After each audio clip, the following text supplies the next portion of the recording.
Okay students, अभी हम लोग कर रहे हैं सॉल्यूशन का part 6।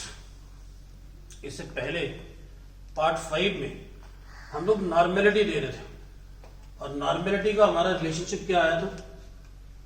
Given mass of solute divided by it's molar mass, volume of solution millilitre में डिवाइडेड बाय 1000, वो 1000 ऊपर चला गया था, साथ में n फैक्टर से मल्टीप्लाई किया था और आपको बताया था n फैक्टर हम लोग कैसे निकालेंगे। तो शुरुआत की थी हम लोगों ने एसिड से। एसिड के लिए बोला था कि number of H positive ions given by N acid, जिससे हम लोग उसकी बेसिसिटी B कहते हैं। तो एसिड के लिए डिटेल दिया था आप लोगों को, कुछ एक्सेप्शन भी थी। अब चलते हैं बेस के लिए। बेस के लिए एक बेस कितने OH नेगेटिव आयंस देता है? एक बेस कितने OH नेगेटिव आयंस देता है? The number of OH negative ions given by A base. एक बेस कितने OH नेगेटिव आयन देता है? इससे हम लोग acidity of the base P कहते हैं। एक बेस कितने OH नेगेटिव आयन देता है, वही उसका n फैक्टर होगा। देखते हैं एग्जांपल से। जैसे एग्जांपल ले हम लोग सोडियम हाइड्रोक्साइड, ब्रेकअप करके ये एक OH नेगेटिव आयन दे रहे हैं, एक OH नेगेटिव आयन, तो इसका n फैक्टर क्या हो गया? 1। इसी तरीके से हम लोग सेकेंड ग्रुप का कोई हाइड्रोक्साइड ले लेते हैं, मैग्नीशियम हाइड्रोक्साइड, ये 2 OH नेगेटिव आयंस देते हैं, इसका n फैक्टर 2 हो गया।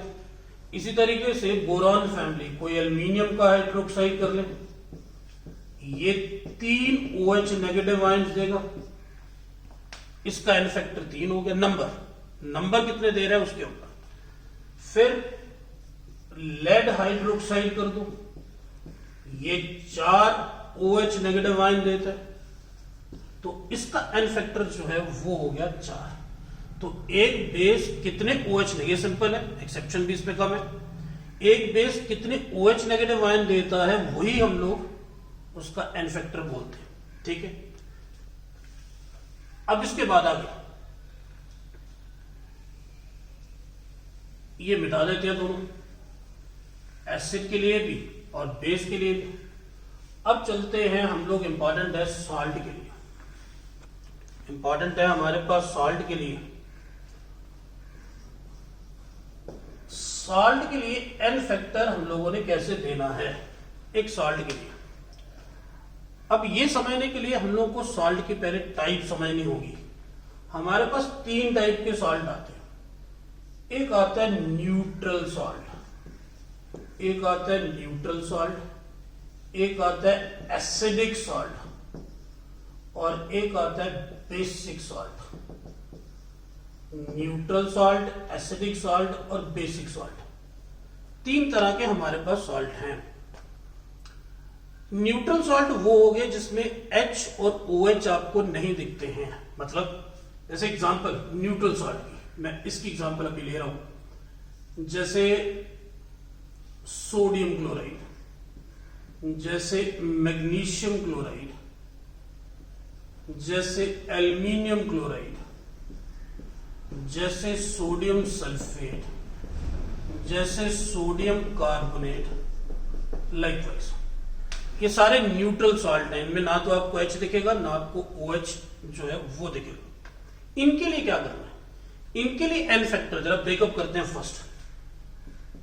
n फैक्टर इज NaCl को ब्रेकअप करोगे तो ये आपको Na पॉजिटिव और Cl नेगेटिव आयन देगा। अच्छा देखते जाना। मैग्नीशियम क्लोराइड के लिए अगर आप लोग ब्रेकअप करोगे इसे, तो ये आपको Mg2 positive 2Cl negative ion देगा। ठीक। तीसरा, एल्युमिनियम क्लोराइड अगर हम लोग ले तो Al3 पॉजिटिव और 3Cl नेगेटिव आयन। कोई और कर लेते हैं, एक और एग्जांपल मुझे अच्छी दिख रही है, एल्युमिनियम सल्फेट।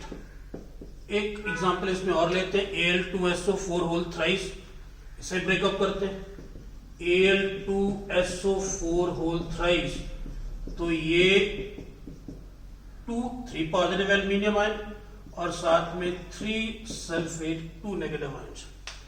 अगर आप लोग इन आयंस का डिसोसिएशन या ब्रेकअप देखो तो आपको क्या दिख रहा है, 1 positive 1 negative, 2 positive 2 negative, neutral है, 3 पॉजिटिव 3 नेगेटिव, 6 पॉजिटिव 6 नेगेटिव। तो इसका n फैक्टर होगा total positive charge, total positive charge, total positive charge और टोटल नेगेटिव चार्ज, क्योंकि दोनों बराबर होंगे। ये मैंने अभी कहा आपको कि ब्रेकअप के आपको चार्ज जो बराबर मिलेंगे, तो टोटल पॉजिटिव चार्ज इस केस में 1 प्लस है, इस केस में 1 नेगेटिव है, इस केस में 2 प्लस है, आइदर 2 प्लस 2 नेगेटिव। यहां पे भी 3 इधर भी है, 3 इधर भी है, 6 इधर भी है, 6 इधर भी है। तो टोटल पॉजिटिव चार्ज या टोटल नेगेटिव चार्ज वही n फैक्टर। जैसे सोडियम क्लोराइड के लिए n फैक्टर 1, प्लस में भी 1 ही है, माइनस में भी 1। हम लोग R करके देख रहे हैं, ऐड नहीं करना शुरू कर देना। मैग्नीशियम क्लोराइड 2, प्लस में भी 2 ही है, नेगेटिव में भी 2 ही है, तो इसका n फैक्टर 2। एल्यूमिनियम क्लोराइड के लिए 3, प्लस में भी 3 ही है, और क्लोराइड जो नेगेटिव है वो भी मिला के 3 है, तो इसका n फैक्टर 3। एल्यूमिनियम सल्फेट का 6 ऐड कर दिया, देखो 3 2 ये साथ में 6 ये हो गया, 6 ये हो गया, तो इसका n फैक्टर जो है वो 6। तो न्यूट्रल सॉल्ट के लिए टोटल पॉजिटिव चार्ज या टोटल नेगेटिव चार्ज वही उसका n फैक्टर होता है। इजी, इसे मिटाते, इसे मिटाते हैं।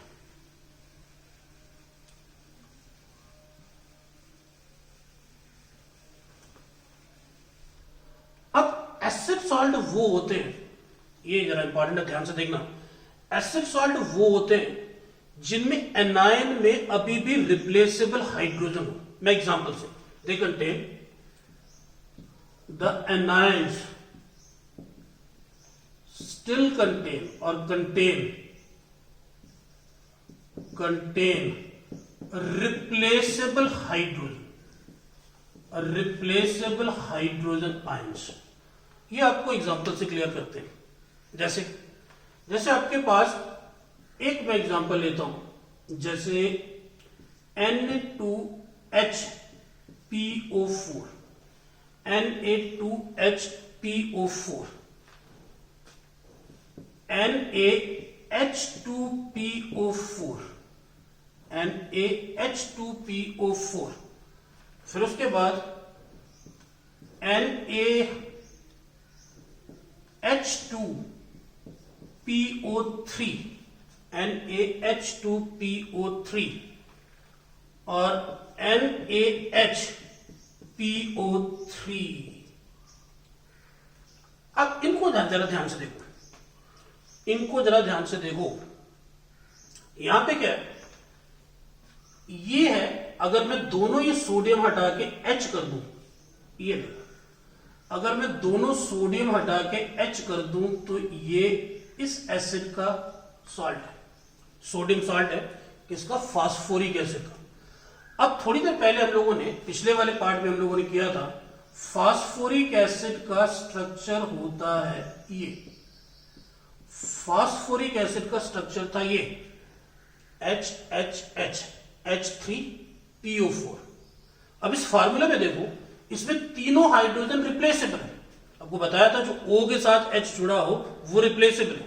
तो यहां क्या है, यहां पे ये आपका बन गया सोडियम, यहां पे ये बन गया सोडियम, ये इसका मतलब ये होगा कि ये जो है, ये आपके पास ये Na2PO4 HPO4, इसमें एक हाइड्रोजन अभी भी रिप्लेसेबल है, इसमें एक हाइड्रोजन अभी भी रिप्लेसेबल है। तो इसमें क्योंकि एक H रिप्लेसेबल है तो इसका n फैक्टर हो गया 1। ध्यान से देखना, इसका n फैक्टर हो गया 1, n फैक्टर हो गया 1। अगला चलते हैं, ये वाला, ये अगेन अगर मैं सोडियम को हटा के हाइड्रोजन लगा दूं तो ये अगेन फास्फोरिक एसिड, इसी एसिड का डेरिवेटिव है, इसी एसिड से बनाया गया सॉल्ट है। अब यहां से एक H निकला हुआ है और एक सोडियम निकाल देते हैं, एक H निकला हुआ है तो इसका ये स्ट्रक्चर, तो ये हो गया NaHPO4। अब जरा ध्यान से देखो, अभी भी आपके पास इसमें 2 H O के साथ जुड़े हुए हैं, वो रिप्लेस किए जा सकते हैं। तो इसका मतलब ये 2H पॉजिटिव देगा तो इसका n फैक्टर हो गया 2, इसका n फैक्टर हो गया 2। तीसरा देखते हैं। तीसरा ये जो है ये है फास्फोरस एसिड, ये वाला मिटा देता हूं अभी मैं। ये है फास्फोरस एसिड का डेरिवेटिव, फास्फोरस एसिड का डेरिवेटिव ये है। अगर Na की जगह पे मैं H लगा दूं तो ये है H3PO3। तभी मैंने पार्ट 5 में इसके स्ट्रक्चर बनाए थे, स्ट्रक्चर के ध्यान से उसी के बेस के ऊपर पता चलेगा। इसका स्ट्रक्चर बनाते, इसका स्ट्रक्चर आपके पास था ये H3PO3, H3PO3। अब हुआ क्या, इसमें एक N आया हुआ है H की जगह पे पहले से, ये आ गया, इसका स्ट्रक्चर आ गया, ये बन गया NaH2PO3, NaH2PO3। अभी भी इसमें एक हाइड्रोजन रिप्लेसेबल है, दूसरा नहीं है, इसमें एक हाइड्रोजन रिप्लेसेबल है, तो इसका n फैक्टर हो गया 1। ये नहीं समझना ये दोनों हैं, ये पिछले वाले में क्योंकि आपको बताया था सारे हाइड्रोजन रिप्लेसेबल नहीं होते, सारे वही जो O के साथ जुड़े हों वो रिप्लेसेबल है। इसमें एक P के साथ जुड़ा हुआ है, ये रिप्लेसेबल नहीं है, एक ही O के साथ जुड़ा हुआ H है, that is why it's n factor is 1। अगले वाला, अगर हम लोग अगले वाला देखें, सॉरी इट इज N2HPO3। अगर हम लोग जरा ध्यान से देखेंगे तो हमें दिख रहा है H तो इसका n फैक्टर 1 होगा, लेकिन ये भी इसी का था, ये मिटा देते, ये मिटा देते। तो ये अगर मैं इसका स्ट्रक्चर बनाए तो इसका स्ट्रक्चर आपको दिखेगा ये चीज N2 है, इसका मतलब 2 तो H निकले हुए, ये फार्मूला Na2HPO3। अब सोच के बताओ मुझे, क्या इसका ये वाला H निकाला जा सकता है? नहीं, इसका ये वाला H जो है वो नहीं निकलेगा। तो इसका, तो ये आपका एसिडिक सॉल्ट है ही नहीं। एसिडिक सॉल्ट हमने वो बताया था जिसमें एनायन में अभी भी H पॉजिटिव रिप्लेसेबल है, तो ये आपका एक न्यूट्रल सॉल्ट है, और न्यूट्रल सॉल्ट में टोटल पॉजिटिव 2 ये, 1 ये और 3 नेगेटिव इधर आ जाएगा। टोटल पॉजिटिव और टोटल नेगेटिव चार्ज देखना है, इसका n फैक्टर आएगा 3, इसका n फैक्टर आएगा। ध्यान से देखना, ये ध्यान से देखना, ये कभी नहीं, पहले तो ये जितने H होंगे वो सारे रिप्लेसेबल नहीं है, इसके लिए थोड़ा सा आपको स्ट्रक्चर कंसिडर करना पड़ेगा। तो हमने एसिडिक सॉल्ट क्या दिए, जिसमें अभी भी H पॉजिटिव रिप्लेसेबल हो, वो वाला आपका सॉल्ट जो है वो एसिडिक सॉल्ट आता है। हमने एग्जांपल दी Na2HPO4 की, NaH2PO4 की, NaH2PO3 की, उसके बाद Na2HPO3। लेकिन ये आपको बताया ये आपका नॉर्मल, ये न्यूट्रल सॉल्ट है, कोई एसिडिक कोई बेसिक नहीं है। इसके लिए आप लोगों ने वही लगाना है, total negative total positive charge, hydrogen +1, ये 2 तो टोटल +3 बन गए, और ये 3 नेगेटिव बन गए। इसका n फैक्टर जो है वो वही रहेगा क्योंकि इसमें रिप्लेसेबल हाइड्रोजन नहीं है। नोट करें, इंपॉर्टेंट चीजें हैं ये, इन्हें आप लोग बार बार प्रैक्टिस करोगे फिर ही कर पाओगे। एसिडिक सॉल्ट, बेसिक सॉल्ट और न्यूट्रल सॉल्ट। अब चलते हैं बेसिक सॉल्ट। जैसे कि नाम से पता चल रहा है, ये सॉल्ट वैसे सॉल्ट है जिनमें अब भी रिप्लेसेबल OH नेगेटिव आयन है। अगर मैं एल्यूमिनियम क्लोराइड लेता हूं, अब ये तो आपका एक नॉर्मल न्यूट्रल सॉल्ट है, इसमें कोई H पॉजिटिव रिप्लेसेबल नहीं है, इसमें कोई OH नेगेटिव रिप्लेसेबल नहीं है। बट अगर मैं इसे इस फॉर्म में लिखूं, OHCl2, अब जरा ध्यान से देखो, ये इसमें एक OH नेगेटिव जो है वो निकाला जा सकता है और उसके बदले में Cl आ सकता है। तो क्योंकि ये एक OH नेगेटिव दे सकता है, इसका n फैक्टर हो गया 1। इसी तरीके से AlOH होल 2 टाइम्स Cl। अब ये 2 OH नेगेटिव निकल सकते हैं, उनके बदले में Cl जो है वो 2 आ सकते हैं। इसका मतलब ये हुआ कि इसमें 2 रिप्लेसेबल OH हैं, तो इसका n फैक्टर हो गया 2। इसी तरीके से कोई लेड का कंपाउंड स्टडी कर लेते हैं, जैसे ये नॉर्मल सॉल्ट है, न्यूट्रल सॉल्ट है। अगर मैं इसे इस फॉर्म में लिख दूं, इस फॉर्म में लिख दूं, अब आपको दिख रहा है यहाँ पे 2 OH है, ये 2 OH जो है वो नेगेटिव फॉर्म में निकाले जा सकते हैं और Cl उनके बदले में आ सकता है। इसका मतलब ये नहीं, इसको नहीं हम लोगों ने कंसिडर करना, हम लोगों ने इसे कंसिडर करना है और ये आपको 2 OH नेगेटिव आयन देगा। That is why it's n factor is 2। फिर से रिपीट करते हैं, न्यूट्रल सॉल्ट वो जिसमें कोई रिप्लेसेबल H पॉजिटिव, कोई रिप्लेसेबल OH नेगेटिव आयन ना हो, उसके लिए हम लोग n फैक्टर देते हैं। टोटल पॉजिटिव चार्ज कितना, टोटल नेगेटिव चार्ज कितना। In case of acidic salt, acidic salt के लिए ध्यान से रखना, एसिडिक सॉल्ट होता क्या है, जिसमें रिप्लेसेबल H पॉजिटिव आयंस हो, जिसमें रिप्लेसेबल H पॉजिटिव आयंस हो, जितने होंगे वही n फैक्टर। इसी तरीके से बेसिक सॉल्ट वो जिसमें रिप्लेसेबल OH नेगेटिव आयंस हो, जिसमें रिप्लेसेबल OH नेगेटिव आयंस हो, वो आपका बेसिक सॉल्ट हो गया और उसमें जितने होंगे वही n फैक्टर आएगा। तो ये आ गया सॉल्ट के लिए। अब चलते हैं रिडॉक्स एजेंट्स के लिए, या ऑक्सीडाइजिंग एंड रिड्यूसिंग एजेंट, जो लिखना आप लोग लिख सकते हो। रिडॉक्स एजेंट्स लिख लो या ऑक्सीडाइजिंग एंड रिड्यूसिंग एजेंट लिख लो, एंड रिड्यूसिंग एजेंट लिख लो। ये भी हमारे बहुत बार क्वेश्चंस में होते हैं। अब इनके लिए क्या करना, रिडॉक्स की बात हो रही है तो कहीं ना कहीं ऑक्सीडेशन नंबर होगा, तो इट इज यहां तो हम लोग ट्रांसफर ऑफ, इसके लिए n फैक्टर क्या होगा, transfer of number of transfer of electron, ये भी दे सकते हैं, या हम लोग इसे ये दे सकते हैं, या change in oxidation number, change in oxidation number, change in oxidation number. Example से, ये भी आपको एग्जाम्पल से देते हैं।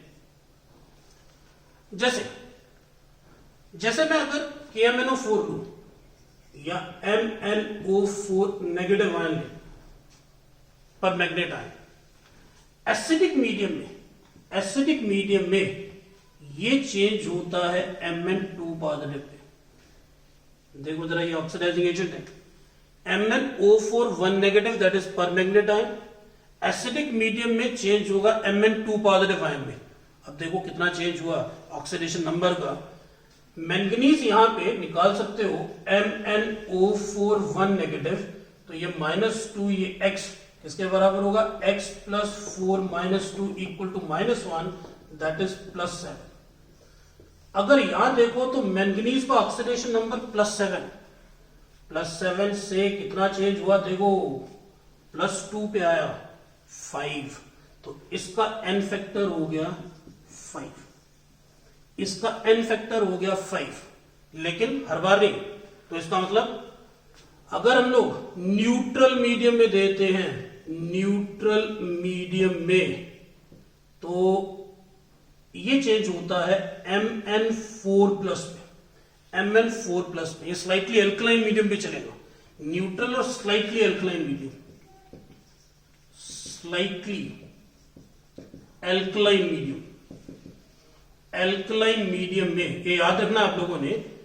MnO4 नेगेटिव पूरा लिखना है तो KMnO4 भी लिख सकते हो। एसिडिक मीडियम में ये Mn2 पॉजिटिव में चेंज होता है, change in oxidation number is 5, तो n फैक्टर इज 5।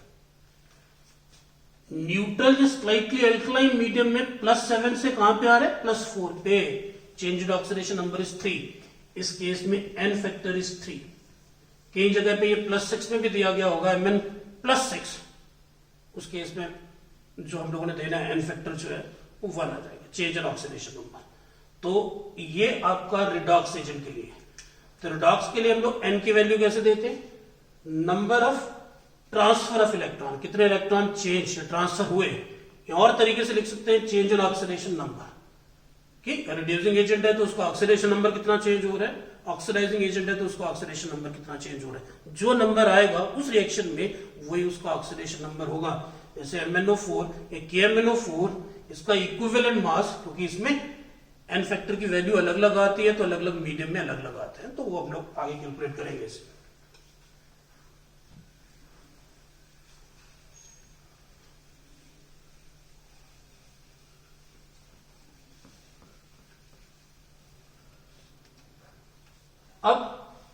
एलिमेंट के लिए दिया था। तो एलिमेंट का एन फैक्टर, कोई भी एलिमेंट है, जैसे आपको सोडियम पूछा गया, मैग्नीशियम पूछा हुआ है, एल्यूमिनियम पूछा है, इसका एन फैक्टर होता है valency. N factor is the valency. जैसे सोडियम है, इसका एन फैक्टर 1 क्योंकि इसकी वैलेंसी 1 है। मैग्नीशियम है, इसका एन फैक्टर 2 क्योंकि इसकी वैलेंसी 2 है। एल्यूमिनियम है, एन फैक्टर 3, लाइकवाइज। ठीक है। और कोई आयन होगा तो उसका जो चार्ज होगा वही उसका एन फैक्टर है। जो चार्ज है, जैसे Na पॉजिटिव 1 प्लस है तो N factor 1, Mg2 positive N factor 2, Al3 positive N factor 3, CO3 2 negative N factor 2।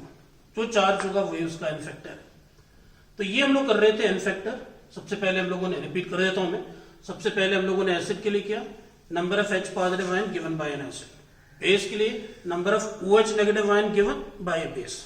फिर हम लोगों ने सॉल्ट के लिए, तो आपको बताया न्यूट्रल या सिंपल सॉल्ट होते हैं जिसमें कोई रिप्लेसेबल H पॉजिटिव या रिप्लेसेबल OH नेगेटिव आयन नहीं होता। फिर हम लोगों ने एसिडिक सॉल्ट दिए जिसमें H पॉजिटिव रिप्लेसेबल होता है, वो देख लेना है कितने, वही उसका एन फैक्टर होगा। बेसिक सॉल्ट के लिए दिया था हम लोगों ने कितने OH नेगेटिव रिप्लेसेबल आयंस हैं उनमें। फिर हम लोगों ने ऑक्सीडाइजिंग एजेंट, रिड्यूसिंग एजेंट के लिए दिया कि रिएक्शन में कितना ऑक्सीडेशन नंबर चेंज होता है। एलिमेंट के लिए कितनी वैलेंसी है उसकी, और आयन के लिए कितना चार्ज है, ये सारे हम लोग एन फैक्टर में देते हैं।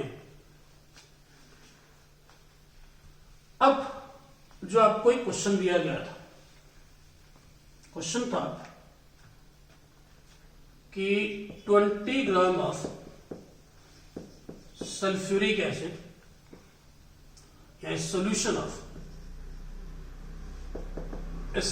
of 20 gram of sulfuric acid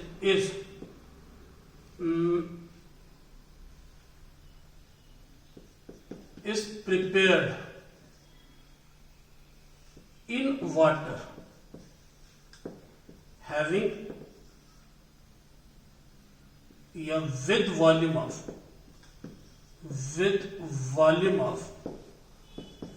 500 ml. Calculate its normality. Calculate its normality.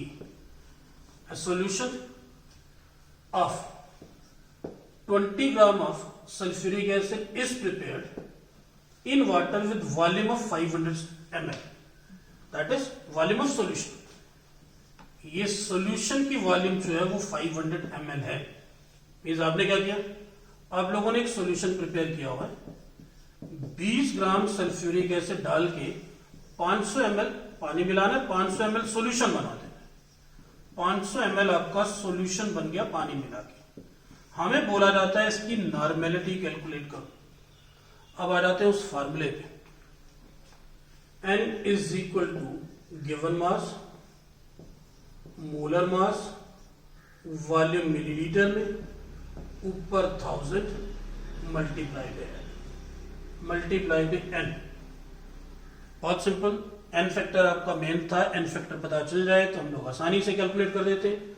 अब सल्फ्यूरिक एसिड है और आपको पता है ये 2H पॉजिटिव देता है, तो इसका एन फैक्टर तो 2 है, बाकी आसान। तो normality is equal to given mass 20 gram divided by molar mass, इसका कितना होता है 98। आप कर सकते हो total 98, 2 plus 32 plus 64 that is 98 बनेगा।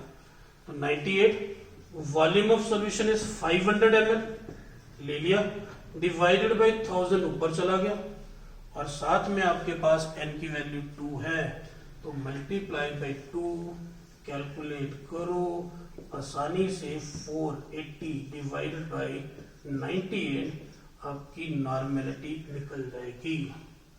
इजी। तो कहने का मतलब एन फैक्टर अगर आपको पता है तो आसानी से आप लोग निकाल सकते थे। ठीक है।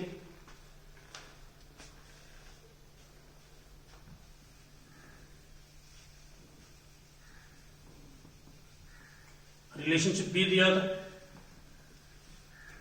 रिलेशनशिप बी दिया था आप लोगों को नॉर्मेलिटी और मोलैरिटी का। वो ये था कि normality is equal to molarity into N factor, normality is equal to molarity into N factor. A 0.2 molar solution of sulfuric acid, we have 0.2 molar solution of sulfuric acid. What is its molarity?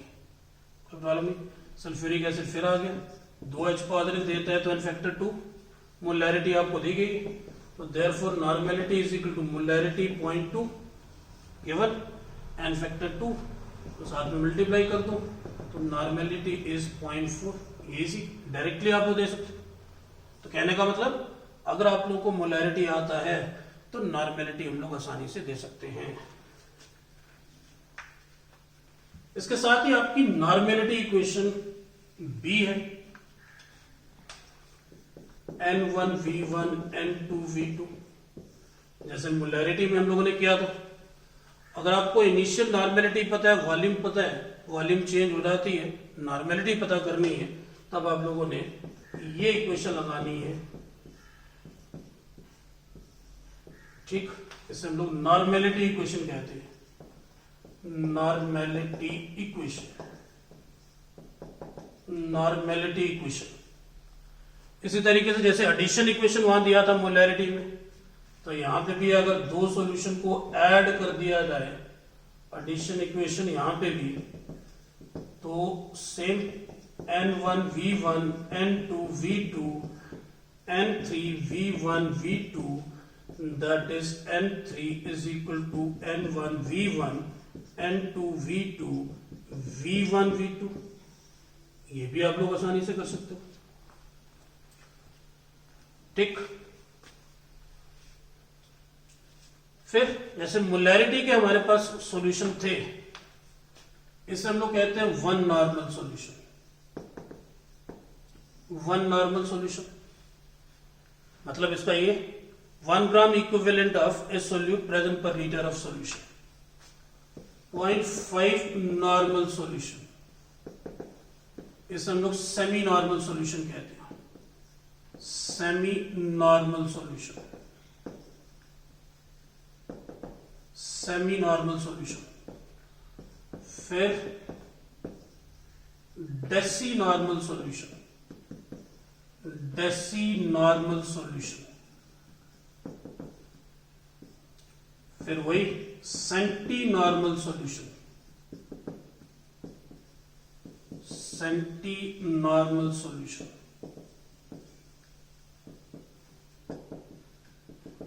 फिर उसके बाद that is milli normal solution, milli normal solution, milli normal solution। one normal solution, 1 gram equivalent of solute present per liter of the solution। 0.5 normal solution means 0.5 gram equivalent of a solute present per liter of the solution, 0.1 equivalent of a solute present per liter of the solution, likewise 0.01 gram equivalent of a solute present per liter of the solution, and 0.001 gram equivalent of solute present per liter of the solution। तो ये हमारा normality के related है।